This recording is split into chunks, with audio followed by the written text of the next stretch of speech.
ca saúde mental dos guionistas.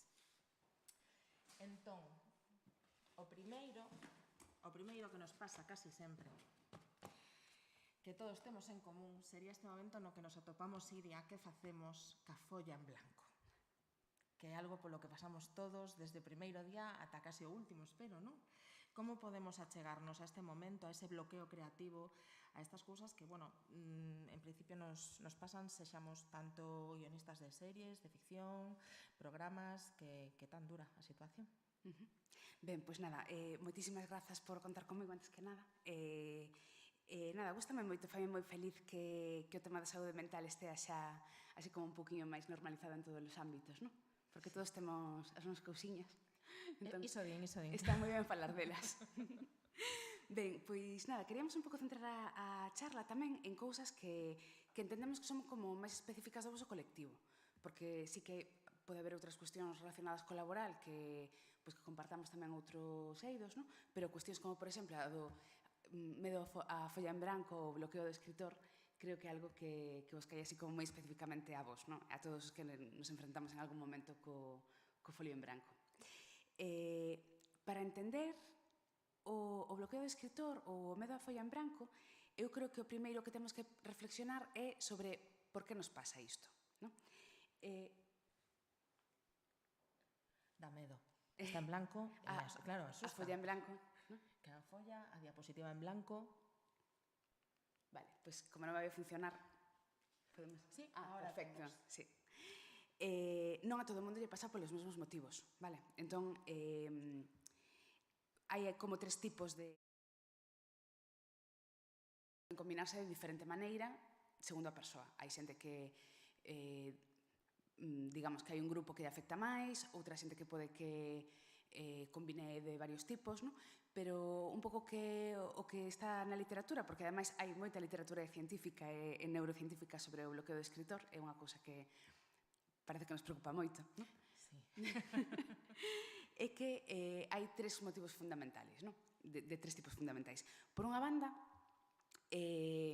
cuestións de tipo cognitivo, vale? Cuestións de tipo cuestións que teñen que ver con o que pensamos, non? Con cales son os nosos pensamentos en torno ao feito de escribir, non? En torno ao feito de producir palabra escrita. Por exemplo, unha persoa que teña unha percepción como algo moi rígido e moi inflexible sobre a maneira na que é necesario escribir, non? Ou, por exemplo, cando nos centramos en exceso na técnica da escritura ou no resultado da escrita en lugar de no proceso de escribir. Isto poderían ser problemas, nesgos de tipo cognitivo, que están originados por cales son os nosos pensamentos, como son os nosos pensamentos en torno ao proceso de escribir. Outro grupo de causas poderían ser as de tipo máis emocional. Nos, cando falamos de causas de tipo afectivo, referímonos ao emocional. E que, sobre todo, o que desencadenan este tipo de procesos de creación son, sobre todo, sensacións de ansiedade, fundamentalmente. Que hai detrás desta ansiedade? Pois para cada persoa vai ser diferente, pero, en xeral, o que hai detrás da ansiedade é ou ben un medo irracional á autoridade que nos vai xulgar, é dicir, unha sobrevaloración da autoridade da persoa que temos enfrente e que vai xulgar o noso traballo. Eso podería ser unha causa. E tamén os conflictos entre a miña posibilidade real dese momento de producir palabra escrita, de producir texto, e a expectativa social. É dicir, que se espera de min en tanto guionista, en tanto escritor? Hai moita xente, por exemplo, que di cousas do tipo de eu xa non son escritor porque hai, por exemplo, un ano que non escribo, ou un mes que non escribo. Claro. Entón, se a expectativa social sobre min é que unha persoa que é escritor ou escritora está constantemente escribindo, non pode ter épocas de non produción, ás veces isto pode producirnos ansiedade irracional, porque que son eu se non escribo? E despois, xa por último, que eu creo que é así o máis inmediato, o outro tipo de factores son factores que eu describiría como de tipo ambiental, o sea, non ter un ambiente de traballo cómodo, ter demasiadas interrupcións, ter un entorno que nos favorece. Claro, este último grupo podría pensarse, non, que é o máis fácil de resolver, pero hai cuestións dese eido que ás veces non podemos modificar, non? Pensábamos outro día, cando falábamos disto, nunha persoa que traballa na casa e que hai outras persoas convivindo con el ou con ela ou que ten nenos pequenos ao seu cargo. Posiblemente non sexa o ambiente idóneo para escribir e ás veces é difícil de resolver, non? Claro, eu falaba con Iria cando nos plantexamos o día de hoxe cal podía ser a achega máis interesante e como nos pode axudar a psiquiatría, que ferramentas ten para que as nosas situacións concretas poidan mellorar na casa ante as problemáticas que como guionistas nos atopamos. Entón, e decía, claro, está o exterior, ¿no? Todo o que nos envolve, o que nos rodea, eso é pois o que nos toque en cada caso, a productora, o proxecto, a inquedanza que nos traia. Pero logo están as cousas que podemos facer por nós mesmos e parece ser que si hai cousas. Entonces vou sacar un obxecto. A ver que nos conta por que isto nos pode axudar. Teño aquí unha novela de Stephen King. Como nos pode axudar Stephen King como guionistas? Que podemos facer con Stephen? Ben, pois Stephen eu creo que é así como o paradigma da persona que produce moito, non? O sea, a outra opción era Brandon Sanderson, pero eu prefiero quedarme con Stephen King. Ocorrenos un pouco como exemplo, porque, bueno, sabedes como escribe Stephen King, non? Stephen King escribe 4 páxinas, ou un número, creo que son 4, todos os días do ano. Pase o que pase. Non? Claro, a calidade desa produción é irregular, non? Pero aí o foco non está na calidade. Aí o foco está en unha medida obxectiva de produción, que poden ser 4 páxinas. Ou poderían ser 2 horas escribindo ininterrumpidamente, por exemplo. Non? A min gustame das páxinas porque me parece como máis cuantificable. Entón, traíamos isto porque unha das técnicas que funcionan para desbloquearse, non? E para combatir o medo da folla en branco e o bloqueo do escritor é precisamente, e ande que soe un pouco absurdo, escribir. É dicir, marcarse unha rutina de escrita, que poden ser, a min, 4 páxinas ao día, eu non son escritora, pero a min pareceme ambicioso. Sí que é, pero claro, se o obxectivo é producir sin xulgarte, sin valorar a calidade do que fas, se é cuantificar caracteres, sí que se pode, o sea, asumindo que o millor o que non é todo papel mollado, pero claro, sí que para desbloquear, non? Exacto, é dicir, pode parecer un pouco absurdo pensar, da igual o que eu escriba, non? Da igual a calidade do que eu escriba, a idea é simplemente botar por fora, non? Eliminar a presión. Pero do que se trata é de, como vos comentaba no primeiro punto, non? Que moitas veces o bloqueo aparece porque estou poñendo demasiada atención no proceso da escrita, nas técnicas da escrita. Entón, unha das cousas que axudan ao desbloqueo é a escritura automática. É dicir, non poñer tanto o foco no proceso, senón simplemente en deixar fluir a escrita, entendendo que non é que a calidade non importe, senón que a calidade desa primeira versión non ten por que ser a definitiva. É dicir, eu podo pulir indefinidamente e podo facer as versións que eu queira deste primeiro texto. Entón, poñer demasiado énfase en que o primeiro que me saia ten que ser perfecto, ou ten que ser de moi boa calidade, ás veces pode producir este tipo de bloqueos. E a isto me refería con poñer demasiada atención, poñer demasiado énfase no proceso ou na técnica de escrita en lugar no feito en si de escribir. O sea, tamén hai un concepto que a mí me gusta moito que se emprega tamén en moitas outras disciplinas, sobre todo na música, que é a fase. Non sei se vos sona. Estar en fase. Vale.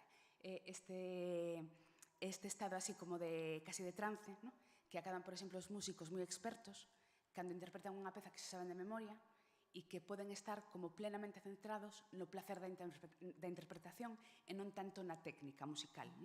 E isto acontece tamén cos escritores. É dicir, un escritor pode escribir perseguindo esa sensación de estar na fase ou de estar en fase, no sentido de sumerxirse por completo no proceso da escrita en deixar de prestar atención aos mecanismos da escrita.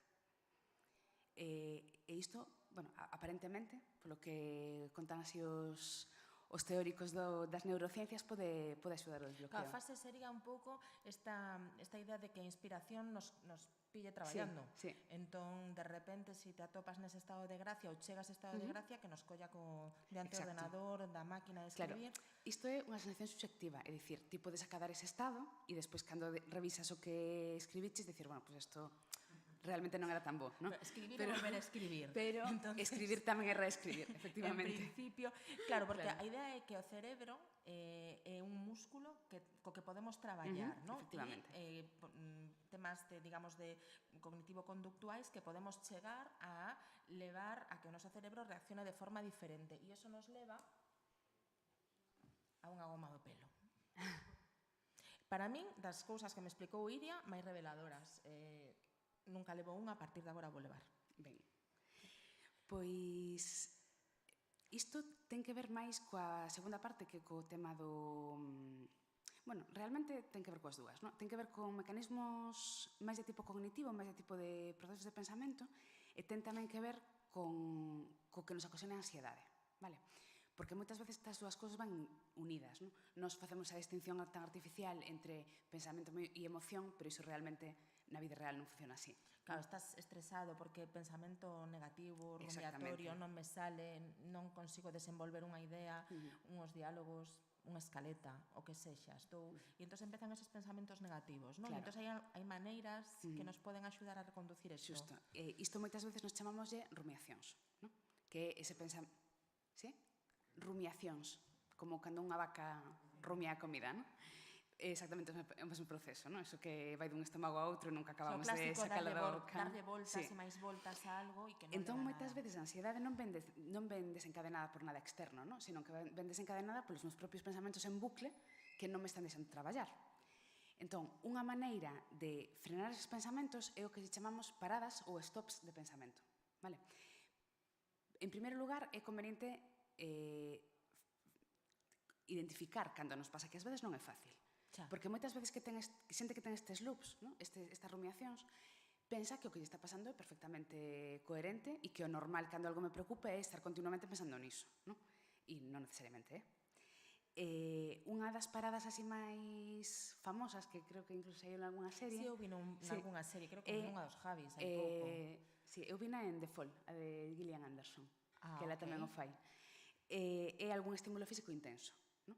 Que podería ser, por exemplo, este estímulo físico, ¿no? É suficientemente intenso para sacarme do bucle de pensamento, pero non é nada perigoso nin que me vaya a mancar, ¿no? Esta algo máis é frouxa para facer isto. A idea é que me dou ese golpe e lle estou dicindo ao meu cerebro que abandone ese, digamos, ese percorrido e no, este rollo que faso tamén con mindfulness un pouco, non? É dicir, no, isto no, entón reconduce esa idea. E é unha maneira física de axudar o cerebro a entrenar o cerebro. Eu teño que probalo así a medio plazo, non sei, pero claro, parece que é como cando che dé moito un pé e te das un golpe nun dedo da man. Pues... A idea é centrar a atención nun estímulo externo e non nos estímulos internos que nos están producindo ansiedade. Pois a goma do pelo. Saco outra cousa? Vamos con outra. A ver, pero isto... Temos mogollón de cousas, Temos mogollón de cousas. Vale. Vou sacar algo grande, me molesta, teño un zapato. Vale, moi ben. Está limpio, Vale. Un zapato. Outra das cousas que máis pode reducir a ansiedade e os pensamentos de rumiación, os pensamentos e rumiacións é precisamente o exercicio físico. Ai, eche. Isto, eu son moi pesada, todo o mundo me mira con esa cara de xa, pero é verdade. É dicir, o exercicio físico, por unha banda, diminúe a ansiedade de xeito global. É dicir, ter unha rutina de exercicio habitual diminúe a ansiedade per se. Pero, ademais, podemos utilizala da mesma maneira que a goma do pelo. É dicir, hai un método que se chama os snacks de exercicio, que a mí me parece unha rutina, unha cosa moi útil e que moi fácil de implementar, ademais, porque todo o que traemos, a idea é que sexa algo que se poida facer con cero material. En a casa, o sea, non hai que sair porque é un pecado de guionista o de estar encerrado na casa e non querer sair. O sea, son solucións de o lado do ordenador ou da máquina ou do que toque. Cando estamos ao lado do ordenador ou da máquina e queremos facer un descanso, decimos 5 minutos, que é o que facemos habitualmente. confesamos. Eu fago scroll. Están os do café con leite na cociña, os que van ao baño, así pecados confesables. Sí. E ata aí podo leer que hai moita xente en internet tamén. Sí. E os de facer scroll en Instagram. Exacto. Vale. Pero alguén fai deporte? Vale, cando Eu pensamos non. en facer deporte, pensamos en poñernos un chándal e ir ao gimnasio ou baixar a correr ou algo así. Vale. Eu isto recomendo que se faga de forma habitual e como parte da nosa rutina. Pero cando estamos intentando diminuir a ansiedade e baixar estes loops, estes procesos de pensamento máis obsesivo, podemos introducir neses pequenos descansos snacks de exercicio. É dicir, un exercicio físico suficientemente intenso de curta duración, que poden ser, por exemplo, 10 abdominais, 20 flexións, 20 burpees, algo deste tipo, que nos faga realmente ter unha sensación física suficientemente intensa para sacarnos do bucle dos pensamentos obsesivos. Se conseguides facer 20 burpees, saídes do círculo dos pensamentos obsesivos e do vosso corpo, se me apuras. Iba a decir, digo, Sí. como mellor morremos facendo burpees. Somos guionistas. 20 é incompatible coa vida, sí. Vale, sigo? Seguimos. Veña, estupendo. Tadá, un despertador. Ben, Que nos conta isto? ben. Isto contanos sobre a necesidade de establecer rutinas. Complicado. Sí. Os bloqueos moitas veces teñen que ver tamén con sentar diante da máquina ou diante do ordenador sen un plan. Entón, moitas veces o que pode axudar a romper os bloqueos é o establecemento dunha rutina combinada co primeiro punto do que falábamos de escritura un pouco en automático. No? Entón, que eu teña un lugar e un tempo máis ou menos fixo ou máis ou menos estable para escribir e que, ademais, me force a escribir durante ese tempo, pode axudar a romper o bloqueo. Non sei se algún de vos coñece o método Pomodoro, pero o método Pomodoro é un método que son 45 minutos de actividade con concentración completa, 5 minutos de descanso. Idealmente, 20 burpees. Entón, a idea é que neses 45 minutos, que o método Pomodoro depende da actividade, pode ser media hora, poden ser 15 minutos, pode ser o tempo que un considere. No? Falase de 45 minutos porque así, como medida xeral, supónse que é o tempo estándar que un pode manter unha atención plena. No? É dicir, ninguén pode atender durante 2 horas de forma con concentración plena a mesma actividade. No? Entón, pues, media hora, 45 minutos de atención completa á tarefa que estou facendo. No? Entón, a idea sería, voume propoñer escribir media hora seguida, da igual o que salga. 20 burpees. E 20 burpees. Madre mía. Sí. Entón, se isto o facemos dunha maneira regular, no mesmo espazo, ou nun espacio idealmente tranquilo, no? E con suficientemente regularidade, era un pouco o que decía antes Inés, no? É unha maneira de adestrar o noso cerebro. Que aí nos estamos reprogramando. Exactamente. A que nese momento toca esa tarefa. Madre mía. Ben, pois estamos dando solucións, logo hai que levarlas a cabo. Sí. Os psiquiatras cognitivo-conductuais, o problema é que somos moi aburridos. Habitualmente propoñemos cousas aburridas, que teñen que ver con rutinas, hábitos, facer deporte. Claro, porque realmente é certo, o sea, vai ser certo isto de que o ideal é ter hábitos, sí, para que o cerebro... Por desgraza, sí. Madre mía, sigo sacando entonces cousiñas. A ver, teño isto, un grupo, un equipo, por exemplo, pode ser? É a lectura? Creo que podemos utilizarla despois, pero de grupo e equipo, eu aquí utilizaría máis como distractores. Teñen pinta. É dicir, aí aquí vamos aos factores ambientais, no? E ao establecemento tamén de rutinas. É dicir, moitas veces o que pasa é que hai cousas que nos interfiren, no? Claro. E na vida de todos hai cousas que nos interfiren. Entón, ser estricto con estas rutinas, a poder ser desactivar notificacións de móvil, teléfono, pois eso, colegas que me chaman para, no, actividades inconfesables. Sería interesante para poder centrarme no proceso da escrita, no? Porque moitas veces o o bloqueo leva aparellado a procrastinación. Non? Calquera actividade nos vai parecer máis interesante que escribir nese momento. Non? Entón, é unha maneira como de obligarnos a nós mesmos a que non haxa nada que realmente sexa máis interesante. Non? Os colegas, pois, se son vos colegas, habitualmente son máis interesantes que calquera outra cousa. Entón, desactivar o grupo sempre é unha boa estrategia. Sí, o que pasa é que é complicadísimo. A veces, no, e sobre todo cando saben que non sei se vos pasa, cando saben que temos os horarios así un pouco flexibles e tal, eso parece que nos fai moito máis dispoñibles. Claro, é que sea a trampa. E é mentira. Disponibilidade, ás veces, significa falta de rutina, Claro. falta de estructura. Claro, logo hai unha cousa que me pareceu interesantísima, eu realmente xa sei para que é. Que é un micro destos que fai que nos escoita xente, bueno, xa tiña un micro, pero este é máis guai que o do mocillo. Un micro para que se nos escoite, non? Sí? Sí, pois o micro era un pouco símbolo de outra tarefa que se utiliza ás veces para o desbloqueo, que me parece moi chula, que é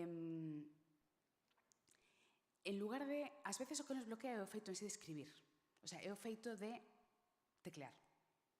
No? Porque ás veces témolo tan asociado a ansiedade e a emocións negativas que ás veces o feito de sentar diante do ordenador e teclear é o que nos está bloqueando. No? Entón, unha das tarefas que propoño que me parece moi interesante é falar en voz alta. É dicir, é contarnos a nós mesmos ou a outra persoa as ideas antes de poñelas por escrito. Entón, de alguna maneira é desvincular a creación da tarefa concreta de escribir. No? Se o que nos está bloqueando é a escrita, pois un primeiro paso razonable pode ser non escribir. Pode ser empregar, non, outro tipo de técnicas para producir. E a oralidade, non, que é o primeiro sitio de comunicación do ser humano, ás veces pode ser máis asequible en un determinado momento que a palabra escrita. E ademais tamén nos evade un pouco desa necesidade de perfección. Non? Moitas veces cando anunciamos algo oralmente nos estamos exixindo a nos mesmos un menor nivel de acabado, por decirlo así. Non? Podemos explicarlo dunha maneira máis coloquial, máis como nos saia. Non? Mais o medo, o mellor, non? Exactamente. O medo, sí. Para despois xa darlle unha forma máis pulida na escrita. Non? Pero ás veces ese paso intermedio, non? Claro. Estáseme ocorrendo agora ao ver este micro que unha opción intermedia podería ser incluso gravarnos. O móvil, estaba pensando eu nas típicas notas de voz, que agora, eu non sei se alguén o fai, pero é o típico agora, como hai xente que tes como para o teu WhatsApp propio, non? Que eu me mando as miñas notas, as miñas recordos e tal, e sí que é certo que moitas veces, pois que nos te esqueza algo, pois o contas o teléfono e esa nota é para ti. E evidentemente procuro non xulgarme cando me estou contando a mí mesma algo, e é certo que perdes ese medo e tamén queda grabado por outra parte, claro. Que interesante. Saco outra cousa? Outra cousa. Veña, va. A ver, vou intentar sacar pola orde que pactamos. Porque xa ya liei un par de veces, Menos mal que sei de números. Esto, verdad? Toca. Este pode tocar. Esto está sí, guai. Este pode tocar. Teño isto. Ahora sí que é un equipo, non? Sí, ahora sí que é un equipo. Un equipo variopinto, o típico no audiovisual. Unha sala de guión calquera, unha edición, un equipo de... Sí. En principio, paritario, non sempre ocurre. Pero bueno, eso, contanos. Ben, pois traíamos a idea do equipo porque outra cousa que axuda moito nas tarefas de desbloqueo é poder falar con outra xente que está na mesma situación. Non? Neste sentido, falábamos moito de poder non só ventilar, digamos, as nosas emocións asociadas ás tarefas de escrita, no? Con outra xente que poida entender cal é a sensación, senón tamén establecer, por exemplo, pequenos grupos de traballo ou algunha tarefa do tipo de tormenta de ideas, no? Na que se xenere, e isto é moi importante, un entorno seguro. É dicir, se o que nos está bloqueando é a crítica, temos que quitar ese factor da ecuación. No? Neste sentido, por unha banda, estar con compañeiros ou estar con outra xente que comparta as mesmas preocupacións pode ser unha vantaxe, porque nos van a entender mellor, pero temos que conseguir que non haxa aí un xuízo de valor. Non? neste sentido, parecíanos que podía semellarse a algo como tipo tormenta de ideas, non? O sea, máis estes grupos nos que non se pretende un produto acabado, sino simplemente xenerar as maiores solucións posibles, non? Falabas outro día de, claro, os entornos non sempre son seguros, non sempre, e aí cando entra o medo en xogo a que o mellor non gusten as cousas que propós, ou incluso, pois eso, a de repente meter razoca e decir, pero, bueno, o mellor non valgo, aí entran os medos, bueno, moitos medos e tal, e falabas da humildade, que era algo que me gustou moito, non? Pero creo que me estou adiantando, así que me vou estar calada e vou sacar outra cousa que é moi guai, que creo que ten que ver con isto, un pouco, antifaz. Sí. A falar do síndrome do impostor, Do síndrome non? do impostor, efectivamente. Tan manido, pero tan presente. Ben, Cuéntame. pois, a ver, o síndrome do impostor, unha das cousas que a mí me parecen curiosas é que isto sí que non é típico voso, isto pasa en moitas profesións, non? Pero naquelas profesións que teñen esta componente así como máis creativa, non? Pois máis aínda, non? Ademais, eu estive así investigando un pouco, non? Sobre que persoas padecen con máis frecuencia o síndrome do impostor, non? Non a todo o mundo lle pasa, non? Non todo o mundo ten o mesmo risco, digamos, de sufrir síndrome do impostor, non? Hai un tipo de persoa que, ademais, son as persoas que coinciden que escollen este tipo de profesións, non? Porque, claro, non é casual. Que son estas persoas que teñen estes rasgos de personalidade de tipo perfeccionista, hiperexixente, con un alto funcionamento, non? Que tenden máis ben a ser persoas introspectivas, a autoavaliarse, non? Todo este tipo de rasgos que son imprescindibles para realizar o vosso traballo tamén son os que levan aparellado moitas veces o tema do síndrome do impostor, non? A min gustame tamén velo un pouco, se queredes, en positivo, non?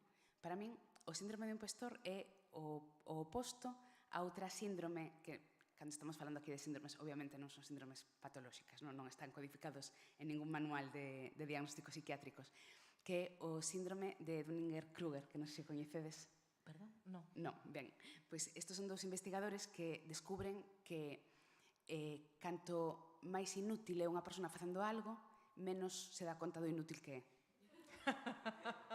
E se pensades ten moito sentido. Son tan inútil que non son capaz de darme conta de inútil que son. Non? Entón, sí, isto explica moitas cousas. Entón, o síndrome do impostor realmente é un pouco o oposto, non? O sea, sei tanto dun tema, estou tan especializada nun tema, que me dou conta de todo o que me falta, non? De todo o que podería acadar que non estou acadando.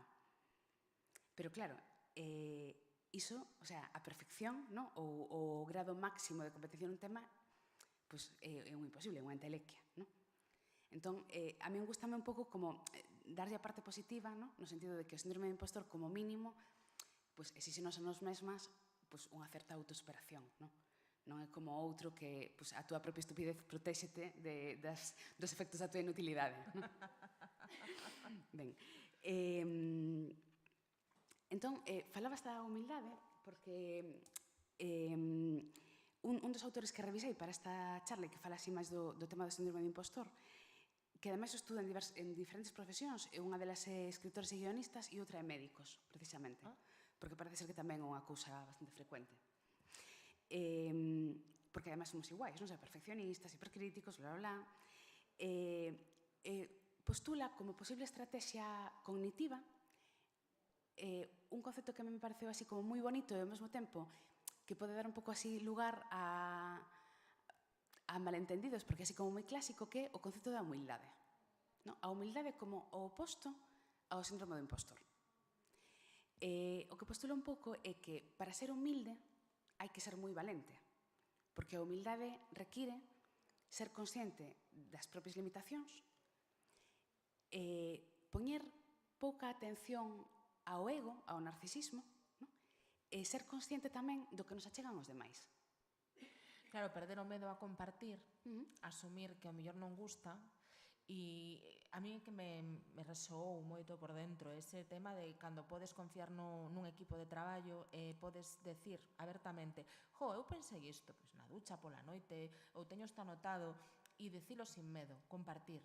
e que de repente tanto se lles gusta como se non me sinto peor, non me sinto o ego tocado ou ao revés, ou que se crea aí unha especie de diálogo no que, pois eu tamén pensei, e entón aí cando empeza en positivo e dende a humildade compartir ideas, e iso que lle dá moitas veces sentido a que sea un traballo colaborativo o noso, o sea, a miña experiencia casi todo xurde dunha mente, non, de varios que nos poñemos a traballar e conseguimos algo millor.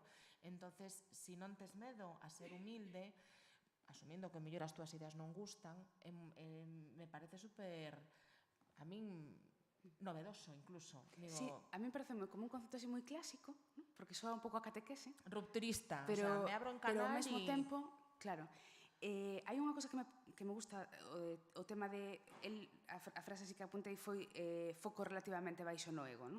No sentido de, moitas veces é como que o que facemos é o que somos, ¿no? O que facemos é o noso núcleo de personalidade. Entón, a iso se refire con foco baixo no ego, ¿no? Ser capaz de ver a miña produción como desvencellado do que eu son. Eu farei cousas mellores, peores, horribles e xeniais, e eu sigo sendo a mesma persoa. No? Entón, se son capaz de xulgar o que eu fago sen esa carga de foco no ego, no sentido de estou xulgando a miña obra, a miña produción, como se me xulgara a min como individuo, como persoa, é moito máis fácil adoptar esta posición de humildade, de humildade no sentido de eu vou ser a mesma persoa se me equivoco, se non me equivoco, vou ser capaz de recoñecer os erros e de recoñecer tamén os acertos e as virtudes sen que iso dane a miña autoimaxe. E te mantes nunha postura, entendo, máis resiliente, o sea, máis flexible a aprendizaxe, porque da outra maneira estás como de garras. A defensiva. Aí non hai aprendizaxe posible. Exacto. Estás bloqueando. E ademais, o síndrome do impostor tamén ten un pouco disto, ten un pouco de eu teño esta idea de que estou sendo un impostor ou unha impostora, no sentido de non me merezo estar aquí, co cal, calquera crítica vai resonar con esa idea. Claro. E vou a entender como, efectivamente, non me merezo estar aquí. Ou, efectivamente, todo o mundo se vai dar conta de que non son tan boa ou non son tan bo. No? E isto ten moito que ver tamén coa autoimaxe. Sí, sí. Que lugar tan oscuro. Sí. Salto co seguinte. Saltamos co seguinte, veña. Veña, estamos acabando xa, Teño... Isto está ok? Sí. Teño un termómetro. Moderno, outro está prohibido. Era máis chuli, non o tiña. Era chuli outro. Teño un termómetro. Que nos conta o termómetro, Iria? Vale, pois o termómetro podría ser o termómetro das emocións, non? De como vamos de ansiedade, como vamos de... E isto ten que ver con outro factor que ten que ver con este tipo de traballos que son, pois, precarios igual non é a palabra. Inestables? Inestables, sí, inestables é a palabra, non? E ten que ver con como reaccionamos a nivel emocional. Perdón. Pois mal, con fiebre. A temas relacionados coa incerteza, non? É dicir, os humanos reaccionamos moi mal a escenarios de alta incerteza, non? Entón, alta incerteza podería ser non sei cando me van chamar, non sei cando vou traballar, teño unha data de entrega relativamente próxima, non sei se vou dar acabado. Se vai gustar o que vou mandar. Se vai gustar o que vou mandar. Claro, entón, naqueles traballos que son nos que temos pouca información ou nos que non temos toda a información para tomar decisións, aos seres humanos en xeral vainos moi mal isto de decidir con pouca información. Entón, o que pasa habitualmente con isto é que se nos disparan unha serie de ideas e unha serie de emocións, especialmente a ansiedade, non? Porque a ansiedade non deixa de ser unha maneira fina, humana, de chamarlle o medo. Non? Iso tamén é unha rumiación, vale da goma? Vale de goma si comporta pensamentos rumiativos. Claro, se empeza a dar voltas, non gustou, claro. non sei que. Agora estamos máis no emocional, estamos máis na resposta máis que ten que ver con acelérome, bloqueome, poñome nervioso, teño ganas de chorar, non? Mais, por iso digo, non? A ansiedade non deixa de ser o medo dos animais sin a capa construída da cultura. Non? Entón, ante isto, e por isto traíamos termómetro, non? O que debemos intentar preguntarnos é que estrategias de regulación emocional estou empregando e se son ou non eficaces. É dicir, que fago eu para que baixe o termómetro? Cando estou a 39 de febre, a 40, Burpees. burpees sería unha opción. Sí, sí. A nivel emocional, que é o que fago? No? Hai como dous grandes tipos de intolerancia e incerteza. No? Hai como dous tipos de persona que reaccionan dunha maneira diferente ante situacións de incerteza. No? Por unha banda son as que se bloquean, no? E as que a ansiedade o que fai é impedirlles tomar decisións. E despois outro tipo de personas son as que teñen unha intolerancia á incerteza que o que lles provoca é, sobre todo, unha grande resposta emocional. No? Que se sinten nerviosas, por decirlo así. No? Sería como bloqueada versus ansioso, nervioso. No? Entón, as estrategias de regulación emocional que utilizamos van depender tamén de cal destas dous tipos de personas sexamos. No? A grande estrategia de regulación emocional que utilizamos as persoas é o social. No? Entón, para aquí sí que vale isto. Ahora sí que vamos ao grupo. O grupo de colegas, hai nos que chamar. Aí é onde vamos ao grupo. No? E sobre todo, en traballos que son sobre todo solitarios, individuais, no? Moitas veces o que dilúe a incerteza é precisamente compartir estes pensamentos, estes sentimentos e volvemos nun ambiente seguro. No? Esta sería unha das estrategias. E a outra creo que a teño por aquí. E a outra das estrategias? A outra e a última das cousas que teño na maleta, así que estamos chegando ao que queremos contar, que pois unha axenda. Unha axenda. Vale. Organización, outra vez. E outra é planificación, efectivamente. Si somos dos bloqueados, non dos ansiosos, senón dos bloqueados, o que pode axudar a tolerar mellor esas situacións de alta incerteza é a planificación.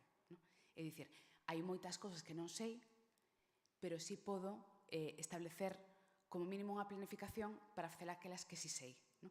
Entón, a organización da información que si posúo dame unha sensación de maior competencia, aínda que haxa unha parte da información que descoñezo. Antes de abrir a rolda de preguntas ou para comentar o que queirades, había unha cousa que outro día concluímos xuntas que nos pareceu super interesante. Como non a trouxemos, pois ímola debuxar, co teu permiso. Sí. Doulle, que nun entorno seguro, de equipo, de confianza, de sindicato amigo, o amor, o equipo, que seguramente é o que máis nos pode axudar hasta que entrenemos o cerebro. Que aquí estamos, ca goma, co micro e os burpees. Non sei se alguén ten algunha pregunta, algunha cuestión que queira compartir. Algunha estrategia que digades, ademais da deporte, claro, deporte, organización, é algo árido. Sí. Eu xa dixen que éramos aburridos. Eu teño unha pregunta. Eu teño unha pregunta de carácter técnico persoal.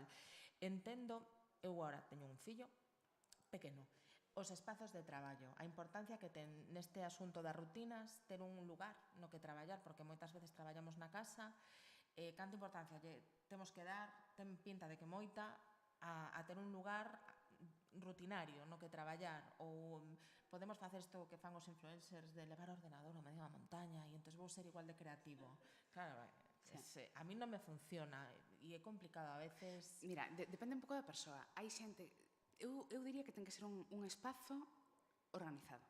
É dicir, hai xente que lle funciona moi ben cambiar de escenario, porque tamén rompe un pouco a expectativa, non? E ás veces, se é un espazo coñecido e o que che produce ese espazo é aburrimento, iso tamén pode ser un factor emocional negativo. Entón, a típica xente que cando estudaba decíache, pois eu parte dos días estudo na biblioteca, parte dos días estudo na casa.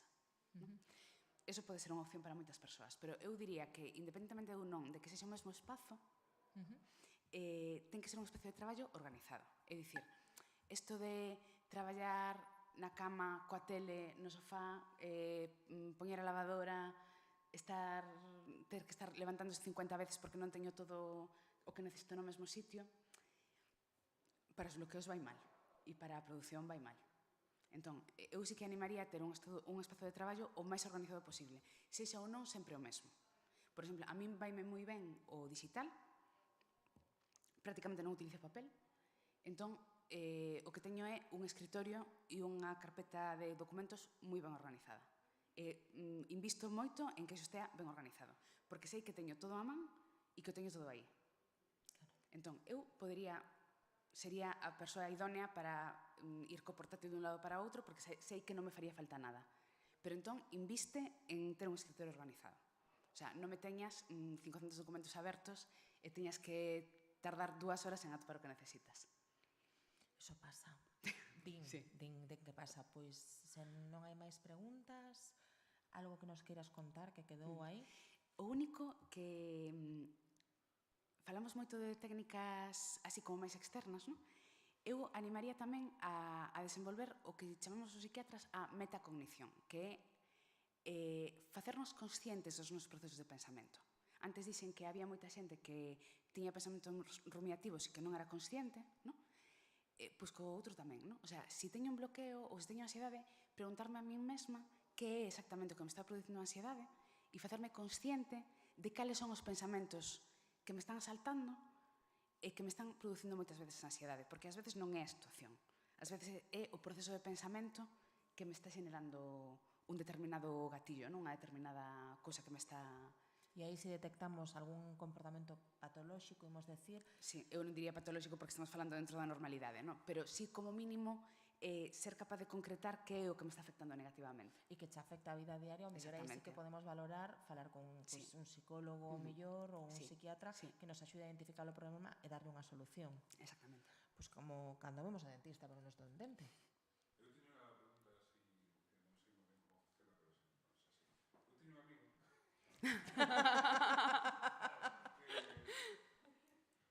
digamos que ten o problema que é adicto a adrenalina.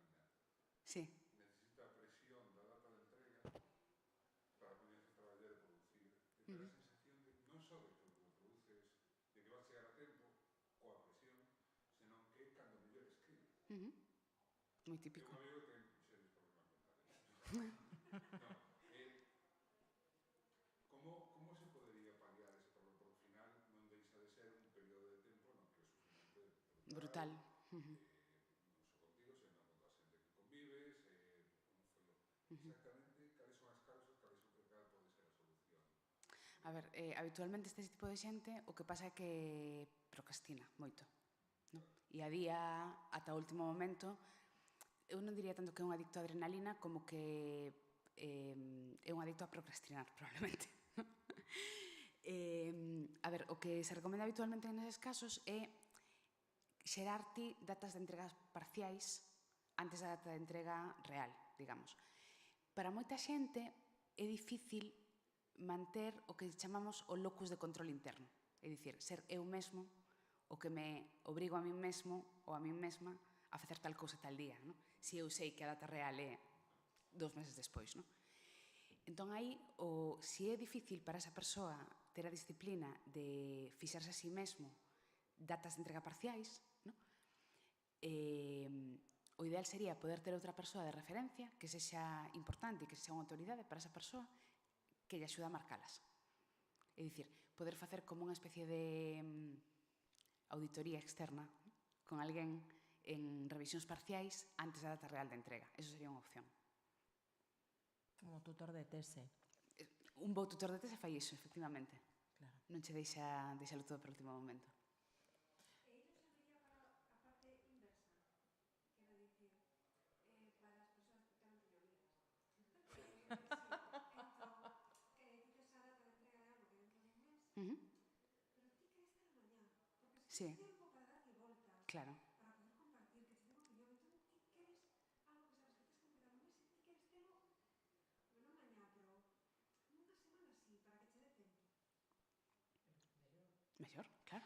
Relativamente. Claro, se vive con angustia. Presión brutal, porque dicir, pero porque non podo disfrutar dun mes para facer as cousas se sei que vou a chegar e teño que establecerme a presión de que teño que facelo nunha semana. Vale, xa te estou entendendo. Total, despois vou a ter 3 semanas para estar dándolle voltas ao mesmo. Vou a estar unha semana hiperagobiada e non ten sentido. Sí, Sabes perfectamente que non ten Claro. sentido. Sí. A ver, aí Primeiro, que opera aí? Que pensamento está operando aí? Necesito para estar segura control dos demais. ¿No? Para estar segura, claro, reafirmación por parte dos demais. Ou necesito autochequeo meu. Autochequeo, vale.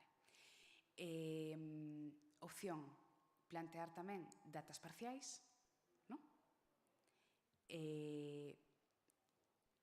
Resistir, digamos, ao impulso de autochequear. E aí sí que é máis jodido, perdón a expresión, pero as persoas que autochequear é como unha droga. Nunca me chega, nunca está suficientemente chequeado. Entón, aí a disciplina ten que ser a inversa, ten que ser só me vou permitir a min mesma algo concreto. Pois imagínate, revisalo 4 veces. Ou só me vou permitir a min mesma cambialo ata tal día. Ou horas de traballo máximas. Claro. Sí. Sí. Sí, sí, sí. Mira, eso nos traballos creativos tamén é outra cuestión, no? Que é un traballo que se pode estirar infinitamente. É un chicle que se estira infinitamente. No? Entón, ás veces a disciplina non é marcarme traballar tantas horas, senón traballar só esas horas. No? Eu aí hai unha técnica que se chama a técnica da espiral que ás veces é útil nese sentido, no? Porque a técnica de espiral é ir perfeccionando as cousas como se fose unha espiral, no? É dicir, eu fago un primeiro borrador, entón, podo darlle voltas infinitamente, no? Como unha espiral que se vai expandindo. Pero, poño un número de voltas finito. Entón, por exemplo, se eu teño que acabar este traballo en 4 horas, vou non acabar en 4 horas. Se me dá tempo a revisalo ou a cambialo unha vez, unha vez. Se me dá tempo a cambialo dúas, pero non lle vou dedicar máis tempo. Eso sería unha opción. Ou unha opción é por voltas. Pois vou mirar 3 veces, pero non máis. Eso é o que se chama a técnica da espiral, non? Sí. A mí unha cosa, bueno, que eu teño amigos tamén, estudian moitos meus amigos. A mí cousa que me funciona, a meus amigos que funcionan, que é moi típica, non? Dividir a tarefa en tarefas pequenas concretas, Sí. moi pequenas e moi concretas. Uh-huh. En plan, bueno, pois hoxe vou facer unha biografía de 5 liñas das personaxes principais. Uh-huh. No caso do procrastinador, fundamentalmente, non vou intentar escribir 3 páxinas, nin adiantando visitos, non. Vou facer esa cousa que é super chorra, Uh-huh. super fácil, que me vai levar media hora, que despois non é verdade, non te leva media hora que te enredas máis. Pero é unha tarefa que ti concibes como curta, ¿no? E fácil, claro. Sabes, entonces isto me facilita moito non enfrentarme a dificultade enorme de, non, pois deseño escultura, imagínate, ou sabes, quero dicir, que Sí. é moi grande e entón o cerebro procrastinador que fai escapar diso que lle parece moi difícil. Pero eso Pomodoro que eu utilizo constantemente, que tamén funciona moi ben, eu asigno Pomodoros a tarefas moi sinxelas. Por exemplo. Claro, entonces, imaginade, vos digo, vale, vou facer a biografía desta personaxe e voulle dedicar 2 como, non, te parece unha andarada, pero me funciona, Alberto. No, funciona moi ben. E teño moi perfeccionado porque eu son a reina da procrastinación. O problema dela non o teño, xa me gustaría. A min tamén. Sí, claro. Pero tamén entendo que se amade Iso é horrible, Eu tamén teño amigas. sendo rigoroso co tempo, quero dicir, Sí. tamén se amaña se faz uns pomodoros ou calendario, me da igual, e se te comprometes contigo mesma ou con alguén de fora, que a mí me funciona. Eu mesmo cheguei a pagarlle a xente para que me fixera este control externo, é dicir, pagarlle a un coach de escritura para ter datas de entregas a un tipo que Sí, sí. pago, sabes, como pagar no gimnasio, é dicir, che pago 100 euros cada sesión que temos, que en realidad che pago para chegar a esta sesión Con todo feito. Bueno, con esta tarefa. e dis, joder, estou lle pagando el resto, sí, pero que se non me acabo escribindo 3 días antes, desesperada e tal. E o caso contrario é comprometerte con alguén, da igual, sabes, que tal, que ás 6 da tarde ti estás fora plantando pepinos en, sabes, Sí. Facelo tempo suficiente hasta que estos empezas a telo... Pois eu xa non teño remedio. Sí que tes, sí, o que pasa que sí que vos pasa como que No, tes no, esta eu creo que prisa. no, ahora en serio, a mí o rollo da procrastinación pasa moito, joder, porque teño experiencia, pero que pasan anos, pois nada, asumo Controlas. parte coñecendo. Ten moito que ver coa ilusión e co entusiasmo, en fin, as ganas que tedes de enfrentar un proxecto ou outro. E cando che fan un encargo, un proxecto de merda, que sabes que vas a entregar o guión, vas a facer a seca, aí como, bueno, cando é algo que te entusiasma, que te ganas de facer, pois obviamente a procrastinación nunca é un problema. Aí, Sí que hai problema. bueno, a mí Depende, Eu sí que o teño porque me parece A mí como parece- too much. a mí Entonces non parece- me... O que te pode bloquear é que non te apeteza ou a ansiedade por facer algo bo. A mí o rollo que o que teño é, primeiro, cando estou nun proxecto que me mola, que teño ganas de facelo, é o de a eterna edición. A eterna edición. Iso parece máis o que decía antes Helena, É non? rollo de tes algo escrito e outra volta. Que nunca está acabado. E outro rollo é que non son capaz, joder, que vos admiro muitísimo, é o rollo de desconectar. Eu non podo Pode? desconectar. Ah, Traballo non estas horas. desconecto. No. Eu non o consigo, pero te obligas. É dicir, quedas con alguén e dis, Claro. bueno, me comprometo a toda esta semana que sí que teño que escribir e que tal, me comprometo contigo a quedar todos os días ás 6 da tarde para facer isto. E entonces vas, con vergüenza sin ella. É dicir, eu non desconecto tampouco, pero me obrigo a desconectar forzando mecanismos externos. Os que sexan, os que te creas, sabes, co teu fillo, e ás veces son complicados de buscaros, porque tes que crelos, quero dicir, non pode ser un colega tan colega que lle digas, bueno, paso, sabes, claro, ten que ser algo que, joder, Que te comprometa. Que non poidas Sí. faltar. que queres fatal contigo mismo. Fai grupos fora non na casa, para que chegue un momento que pois teño que ir. Eu nos grupos isto saí nun momento, estou no gimnasio pensando porque saí nun momento que Ah, no, os burpees era unha broma, pero era o snacks de exercicio. Para desbloquear os pensamentos en bucle, no? Facer un exercicio físico intenso pero breve. Por exemplo, pois eso, 1 minuto ou 5 minutos de, o que sexa, flexións, tal. Claro, Saltar a falas comba. de- Saltar a comba a min é unha cosa que me gusta moito O e que problema me parece de- super fácil e que podes facer no sitio. No? A mí non me parece fácil. Seguro que todas saltamos a comba. Sí, sí. Aquí sí. Que na liña que decías de conseguir desconectar, eu atopei, no meu caso, no pilates, a forma de facer deporte, bueno, hai xente que Sí, sí. considera deporte menor, non sei, bueno, porque me obliga a pensar mentre o fago, porque a persona che está dicindo conecta transverso con el músculo no sé cuánto, entón, cando te tes que concentrar no que estás facendo, eu no gimnasio desconecto, no normal, onde toda a vida, ou corres un pouco, ou utilizas unha máquina, entón, o que di Alberto, eu me peño a pensar en calquera outra cousa. Pilates non podo, porque deixas de facer Escalada. deixas de facelo ben. O sea, ou o yoga tamén, o sea, deportes como que requiren de ti da túa Concentración. presencia mental. Tamén. Tamén. É un infierno, non das? Sí, sí, sí. Podéis pensar algo para alguén demasiado la coreografía, tía. O xadrez. Xadrez. No, básquet, ni hora a la semana que tengo que hacer un bando Básquet a mí me parece que recluta bastante atención, ¿no? Sí, Sin ter nin idea, pero vamos, sí. Más básquet. Ya, pero ahí entra en mis rodillas a protestar. Vale, claro. Ou dar clases de básquet a nenos. Pilates es guai. Pilates es tamén, o sea, esa concentración de pensa en como colocas a espalda, non sei que transverso, e claro, estou pensando tantas cousas á vez que, o sea, noto como liberación mental.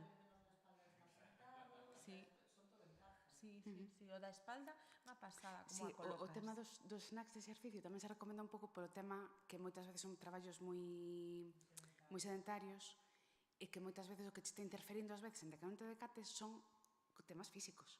Dolores de espalda, contracturas, tal, que ás veces é moi difícil manter 8 horas sentada sen ter repercusións físicas. Eu agora teño unha estrategia que, unha app, teño un contador de pasos.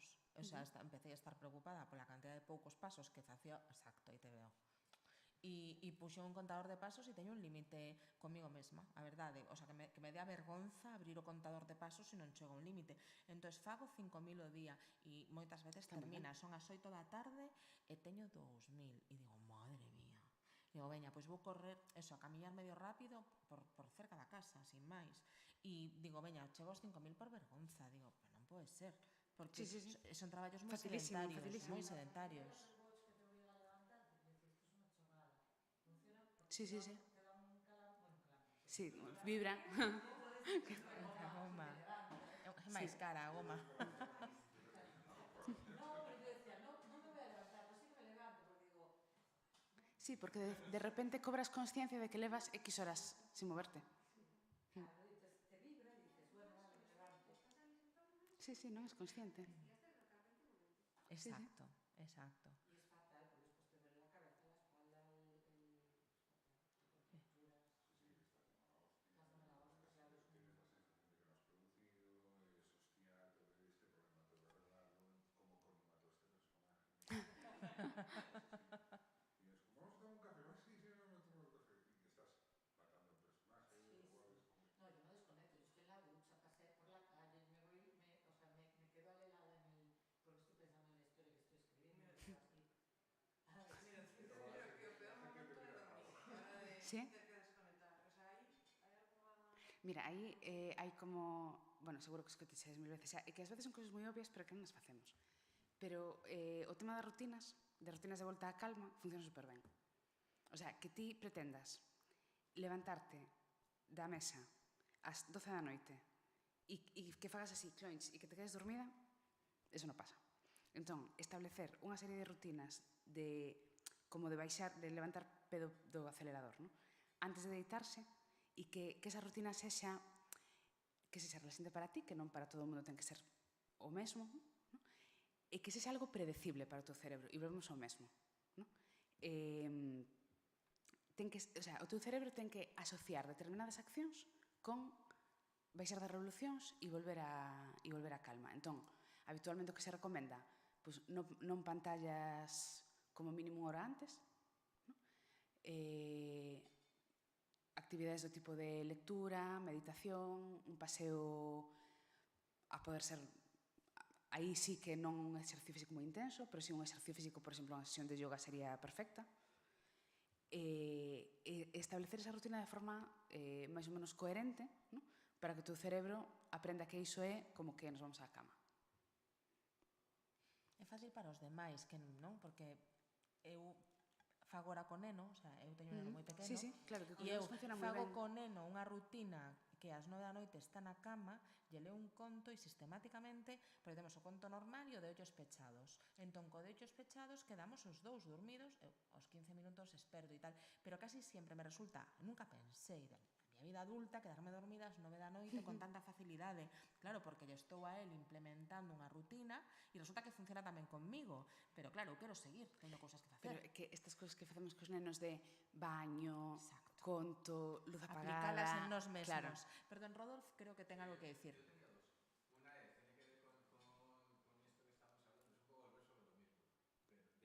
hablando, es un poco volver sobre lo mismo, pero del trabajo individual. Pongamos el caso. Yo tengo una idea, no me la ha pedido nadie. No sé si eso, qué va a ser eso. No sé si va a tener viabilidad.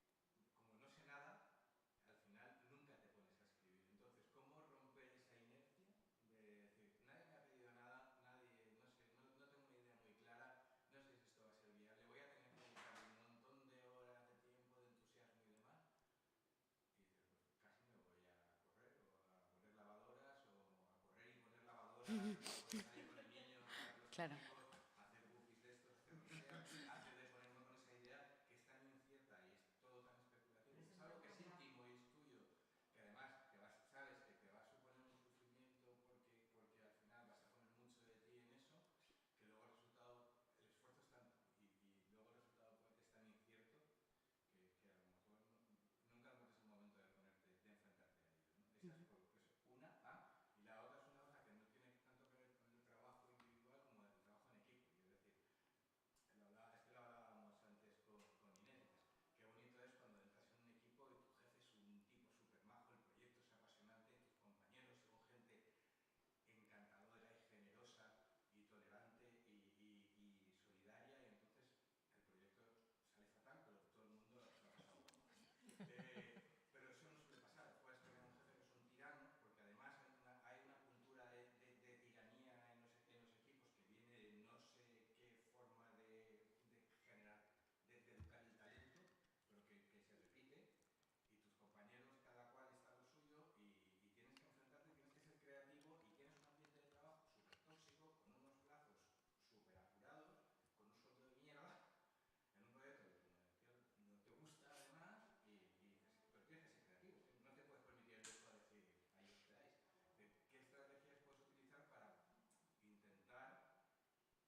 que ya empezamos.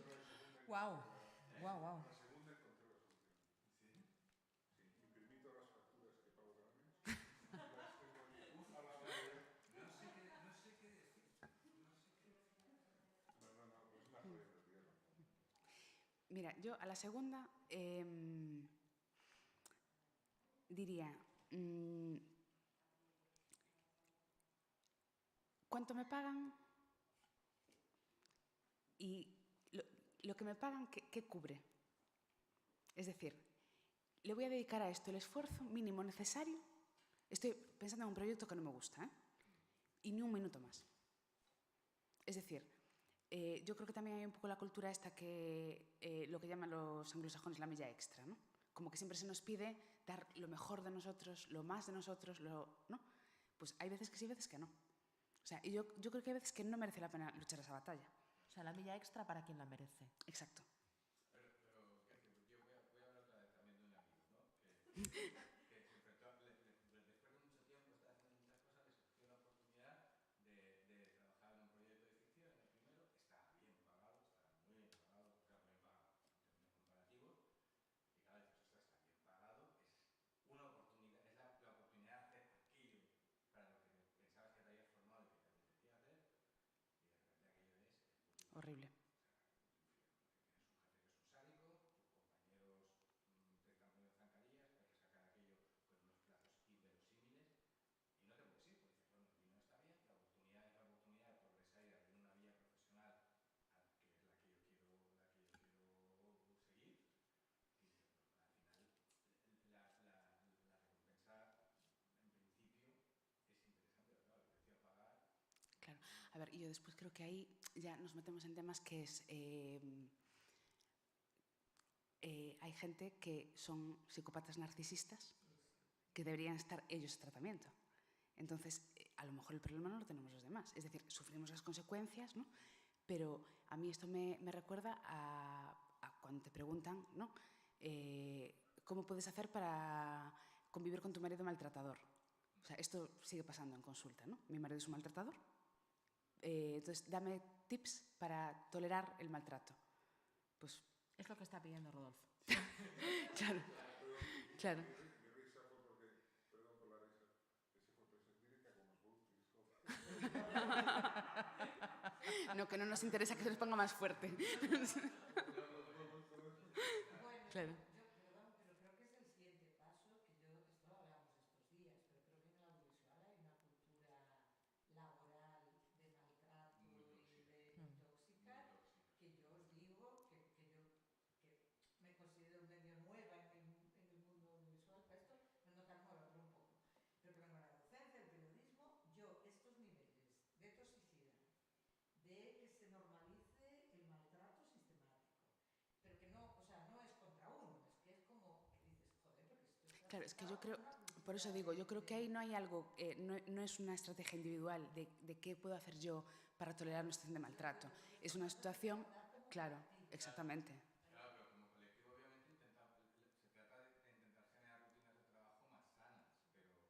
Bueno, primero hay que empezar denunciándolo, me parece una tontería un foro como este, pero no es tan tontería, es decir, empezar a validar que esto no es una situación puntual, ni que es un problema tuyo, sino que es un problema del sector.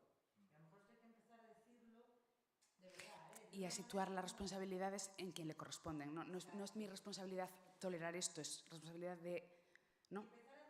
De la otra persona cambiar. Porque yo tengo alumnos y de repente te vienen contando unas historias de terror y yo Claro. digo, mira, es que esto no se puede tolerar, estos son malos tratos, esto es acoso, ¿sabes? Esta persona hay que denunciarla, ¿no? Claro, luego es muy gracioso el teléfono este del acoso, este de Netflix, que creo que Netflix sí que funciona muy bien. Ah, no, a mí me han dicho que Netflix funciona muy bien. Pero vas a una productora y te dicen, te sueltan la charla del acoso, no sé qué y tal, ¿no? ¿Y a quién hay que llamar en esta empresa si me siento acosado? Al acosador. Normalmente es así.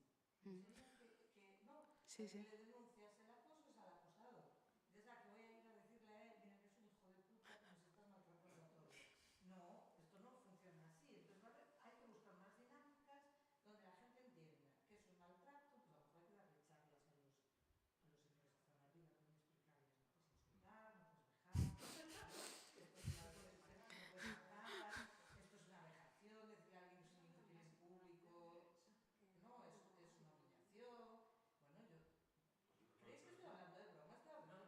No, no, no. Lo digo en un tono jocoso yo doy porque fe es que mi eso es manera de totalmente hablar. cierto. O sea, Pero es está puro muy realismo. normalizado, que yo lo estaba viendo en el rodaje y yo decía, Sí.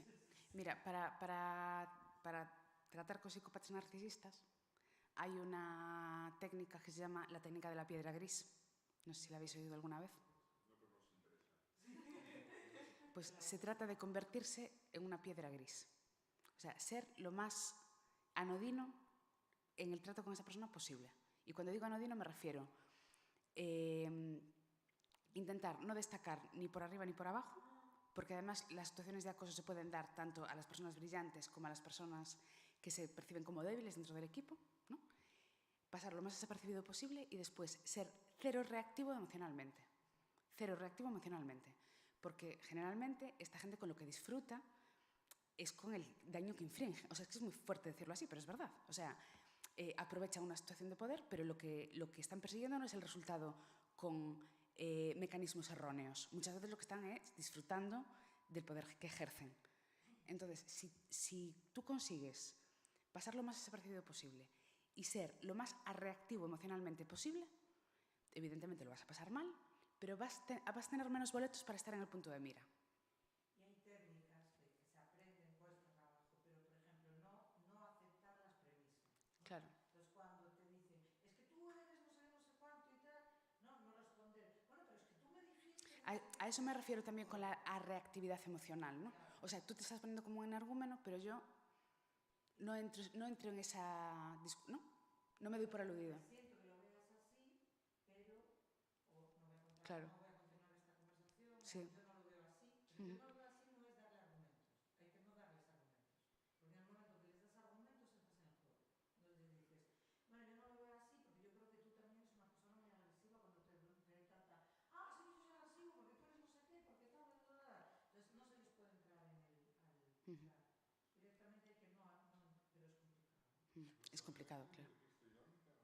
No, lo dije en serio. Me dijeron que funcionaba muy bien, es mentira. No, espera. No lo dije irónica. Me dijeron que funcionaba muy bien y que montaban una. Tú lo dices irónico. No, me dijeron que montaban unas investigaciones muy serias y que como me iban a llamar a un teléfono de estos, de hecho me lo Son dijeron porque, denuncias anónimas, además. porque yo estaba en un contexto donde había una situación jodida y decían, si esto pasa en Netflix, se monta un pollo de tres pares de narices. Lo Mi que pasa es que experiencia no es esa. en Netflix, ¿no? No son experiencias directas, pero son experiencias indirectas y indirectas. Pues a mí me han contado gente Y es que una me problema. Yo ocurre en Se Netflix, la, viví casos en sí, primera o sea, persona, yo no de llamar yo, pero y la reacción es inmediata y tajante. y lo cortan de raíz, ellos me han Y dicho tajante. también. Sí. la impresión que yo tenía de experiencia de esto no era esa, era que más bien era un poco la estrategia Pilatos. No, pues a mí también me No, contaron de porque varios aparte casos, ¿eh? De que, entra, bueno, y así. entra el departamento de, bueno, gestión de personal y Recursos entra, humanos. gracias, de recursos humanos y entra, Sí. pero y da igual el puto cargo de la persona, da exactamente igual. Eso está muy bien. Entran con Sí. un, bueno, yo no quiero entrar en polémicas, pero Que se pasan, dices. sí, No. ¿Tú crees? yo creo que se pasan. Bueno, pues mira, yo, a ver. Y se pasan por una razón, es decir, son de estos casos donde por una corrección política,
iba a contestar la primera pregunta así brevemente.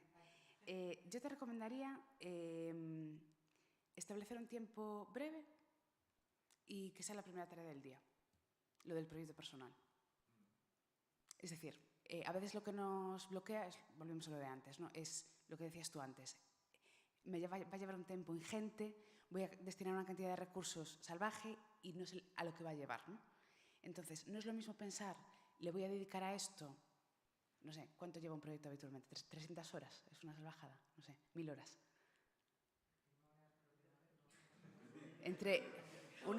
En horas, no sé. Imagínate que un proyecto me lleva, yo qué sé, 500 horas. ¿Cuántos días? Claro. Eres una cachofa, perdón. Más. Bastante más. Pueden ser años. 1000 horas. Que pueden ser años. Claro. Claro, pero necesito, claro, Si tú puede quieres ser, que- pero claro. no, si es en años, tú no estás 8 horas al día durante 2 años trabajando. Por eso yo lo estaba pensando en horas, ¿no? Da igual. No es lo mismo pensar en echarle, pues eso, 1000 horas a un proyecto que pensar en echarle 1 hora al día y a ver cómo va. Que a lo mejor ¿No? al final son 1000 horas o 2000 o 3000, pero habrá sido, ¿no? Poco a poco. Claro, y después, si esto va bien y lo doy para adelante, ya vendrá el turbo más adelante. Si veo que no lleva a ningún lado, bueno, pues no he desperdiciado meses de trabajo, he desperdiciado pues algunas horas al día, ¿no? Y después yo sí que recomiendo que sea la primera tarea, porque si es la última, es probable que no... Pues yo que todo lo que hago son proyectos personales, mi recomendación es buscarte labs, concursos, Uh-huh. labs, Sí. ¿sabes? Pues un lab como este y dices, ah, mira, se convoca este lab. Venga, lo escribo para el lab, ¿sabes? Y lo escribo como puedo, y entonces voy al lab y entonces trabajo una semana en el lab. Y entonces ya tengo un compromiso con el lab para entregar, ¿no? Y si aquí digo, pues mira, era una mierda, no continúo. Aquí quedó, ¿sabes? Pero si no, entonces yo todos los hago personales. Y no soy capaz de escribir una sola línea si no viene con un lab, con un concurso. No, hay un concurso el viernes. Un taller, es muy buena idea. O sea, me parece súper práctico eso, sí. Yo es la única manera que lo consigo. Yo solo hago proyectos personales y los hago así. Con control externo. Primero. Con un control externo. Con una... Y hay un montón de convocatorias. Lo bueno que tiene nuestro curro es que hay muchas convocatorias. O sea, si quieres apuntar alguna, la apuntas. Y vale todo un curso, pues lo que decías, un taller, ¿no? Claro. Me apunto en un taller de... Yo este verano me fui 15 días de Sorbollereiros, a Belmonte San José, que es un pueblo perdido de Teruel, a un refugio de escritores, que es una casa donde se juntan escritores, y claro, llegué allí y dije, ¿y ahora qué hago? Pues ahora tengo que escribir, porque no me, o sea, venirme en agosto a Teruel, ¿no? Desde Coruña, ¿sabes? Digo, o escribo o es para darme de hostias, o sea... O hago burpees y en Teruel en agosto, Sí. ¿no? ¿Sabes qué hacía? Tenía la esquinilla de yoga, hacía tal cual, porque entonces Sí. escribía, y luego hacía yoga, escribía y luego hacía senderismo.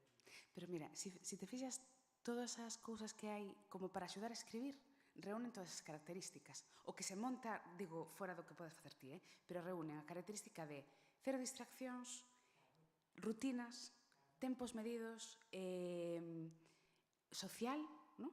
Un bo O sea, contexto. con outras persoas, bo contexto. Entón, si é así é porque funciona. Quero dicir, se somos capaces de replicar iso en maior ou menor medida, ¿no? Noutro tipo de contextos, claro, é máis difícil, pero son os mecanismos que sabemos que funcionan. Por eso funcionan tamén en Teruel, por eso te vas a Teruel a 40 grados en agosto, porque se non funcionara ninguén iría. Claro. No, pero se junta, que te sientes idiota si no lo haces, porque tú estás en tu casa, Claro. te ven tus amigos, te tomas una caña, ¿sabes? Te tal, Claro. vas a la playa, me he cruzado media España, me he encerrado en una casa, ¿no? Y ahora vuelves y te dicen tus amigos, ¿y qué has hecho? Y dices, nada, o sea, ¿sabes? O sea, es vergüenza, o sea, vergüenza propia, ¿no? Digo, me muero de vergüenza. Escribí lo que, o sea, pero muchísimo. Entonces yo me busco todo el rato este tipo de estrategias que, joder, esta tía montó la residencia de escritores por eso, porque hay mucha gente que le pasa lo mismo, mucha. O sea, no somos, o sea, todos estos problemas que estamos contando es que nos pasan a todos, o sea, a todos. Hay una cosa que no sé si conocéis que es el NaNoWriMo, National November Writing Month, que es una marcionada que hacen los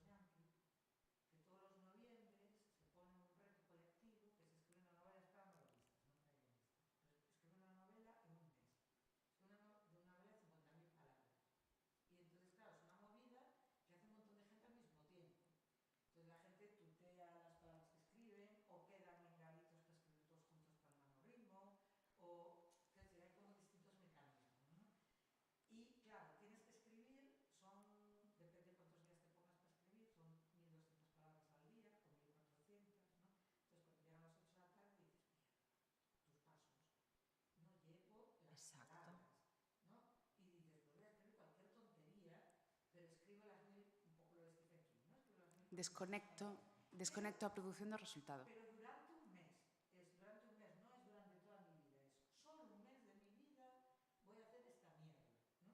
Y vas a escribir estas palabras todos los días. Y sales de allí con un borrador que habrá que editar mogollón, pero terminas con un borrador. Y el training que le has metido a tu forma de trabajar, Y funciona muy a la bien. cabeza. Y funciona muy bien. Y tiene unas etapas, hay un libro también que también os recomiendo si os interesa todo esto, que se llama No Plot, no me acuerdo cómo es el autor, pero luego lo busco. Que es un tipo que hizo no sé cuántos nanorritmos, entonces el tipo cada uno sacaba una novela, ¿no?